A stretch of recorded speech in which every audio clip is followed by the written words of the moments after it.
Right, racing to the finish line. I'm just going to work through the rubric for this assignment.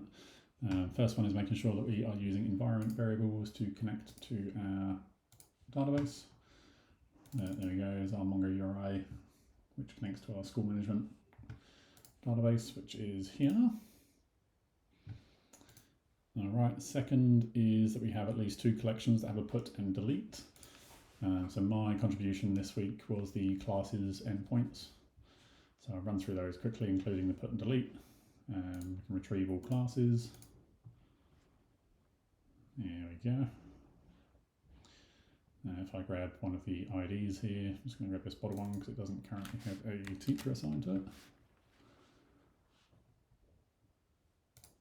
And we can do a search for just that class. It goes through nicely. And let's just copy that body. We'll do an update for this one.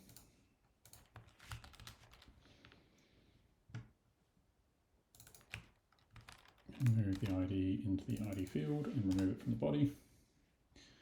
Now we're going to need a teacher ID to pop in here.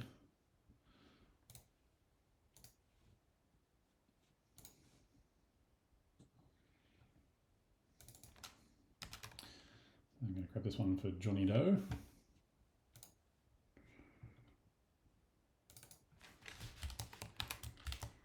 Pops that in there, and while we're there, we'll grab a student as well.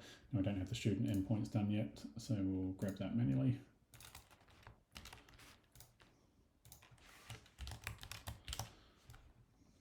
And we don't need the version. Okay. Okay, we've got a nice 200 response there. And if I come back up and retrieve our classes again, you can see now that my class that didn't have a teacher assigned to it before, so this is Johnny Doe, and now has a teacher assigned to it, and all the teacher details automatically filled in. All right. So what we'll do now is we will delete that class.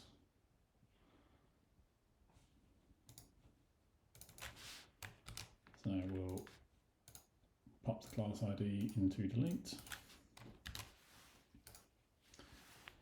Execute, class delivered successfully. If we have a look at our classes in Mongo, we'll just hit refresh here. There we go, that's dropped down to 1.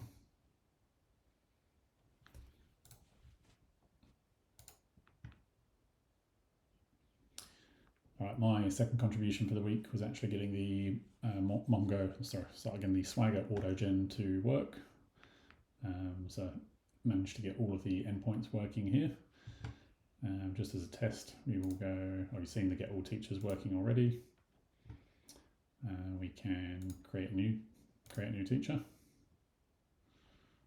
So let's just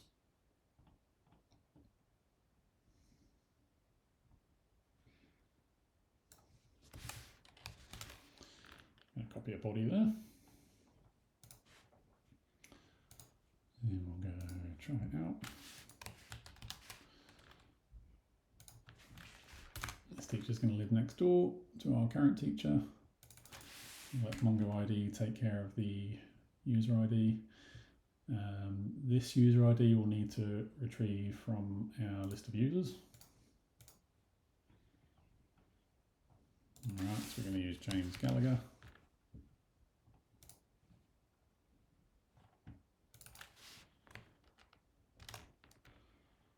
And this teacher is going to be called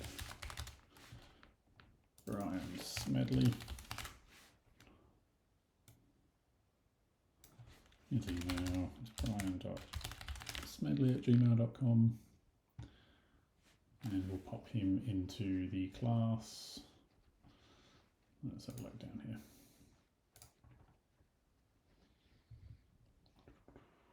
Web development 101.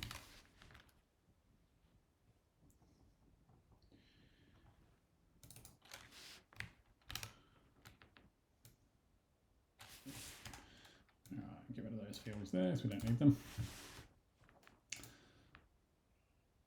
Execute. I've got a 201 successfully created. And if I retrieve all our class, all our teachers,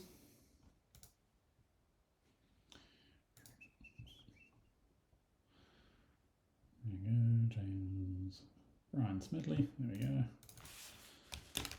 And we'll take him back out of the database just to keep him nice and tidy. Actually, we should try put first, just tick off all the bits in the rubric.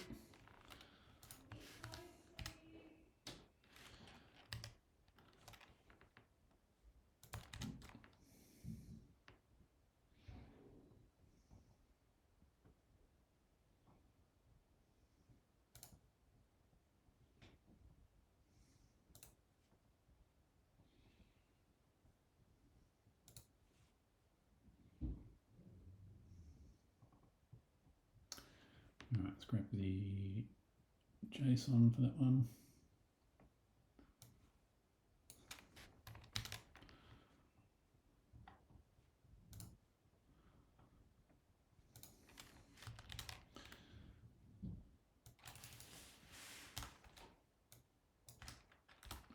Alright, and we're going to change his address. So he's now going to live in Gold Coast, and we're going to say that's in Queensland, 4213.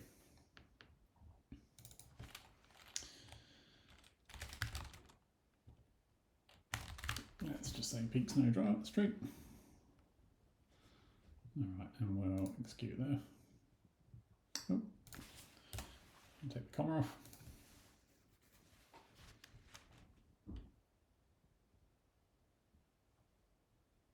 Alright, got a 204 teacher updated. And if we have a look in our teachers, just going to hit refresh there. Got Brian Smedley. And his address is now 124 Peak Snow Street.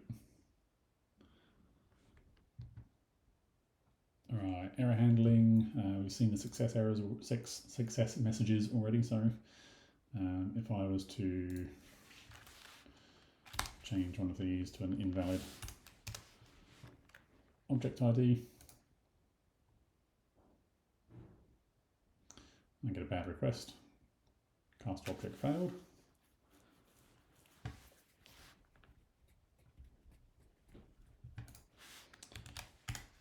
Yeah, let's just really freak it out.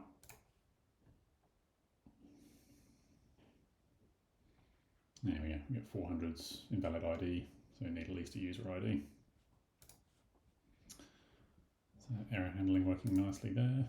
Same up here. Invalid ID format. That's an error 400. Alright, so 2 or more individual contributions are documented.